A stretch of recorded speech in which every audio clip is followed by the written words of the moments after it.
hello မင်္ဂလာပါ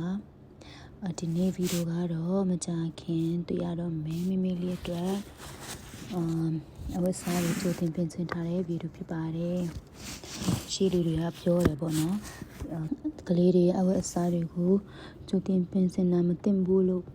ပြောကြတယ်ပေါ့နော်ဒါပေမဲ့အခုခေတ်မှာတော့ဒီလိုမျိုး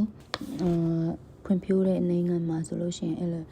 လိုမျိုးလိုက်ချင်လို့မရပါဘူးအဲကြောင့်မလို့ကျွန်မပြင်ဆင်ထားတဲ့ဗီဒီယိုတွေကိုလိုက်ပြချင်းဖြစ်ပါတယ်ပြီးတော့ဒီချိန်မှာကျွန်မကအကြံတစ်ခုပေးချင်ပါတယ်ပေါ့နော်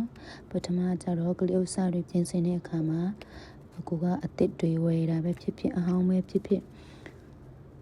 ရတယ်ဆိုရင်အဲ့ဒါတွေအရင်လျှော်ဖို့လိုအပ်ပါတယ်စိတ်ယုံထုတ်တွေဆိုရင်ပေါ့နော်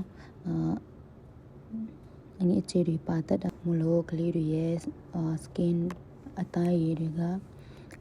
အရန်နူးညံ့တာဖြစ်လို့ဒီအဝတ်အစားတွေကိုလျှော်ဖို့လိုအပ်ပါတယ်လျှော်တဲ့ခါမှာလေကလေးသုံးဆက်ပြတသက်ရှိတယ်ပေါ့နော်အဲ့ဒါတွေကိုသုံးစေချင်တယ်ဒုတိယအချက်ကတော့ကြိုတင်ပြင်ဆင်တဲ့အခါမှာကျမလိုနောက်ကျမှပြင်တာမဟုတ်ပဲနဲ့ပေါ့နော်မေတို့ second trimester လောက်ကနေစပြီးတော့ပြင်ဆင်ဖို့သွန်းချင်တယ်ဘာဖြစ်လို့လဲဆိုတော့မွေးခါနေဒီမှာပြင်နေဆိုလို့ရှိရင်အရန်ပြင်မှန်းပါတယ်ကျမတို့မနည်းနည်းနောက်ကျတယ်ပေါ့နော်နောက်ကျမှပြင်တာဖြစ်တဲ့အတွက်ကြောင့်အရန်ပြင်မှန်းပါတယ်ထားရလေးခစ်တာကြောင့်မို့ခဏအနားယူရပါတယ်တကယ်ပါစိတ်သွားတဲ့ကိုမပါပါဘူးဒီဗီဒီယိုကြည့်ပြီးမှ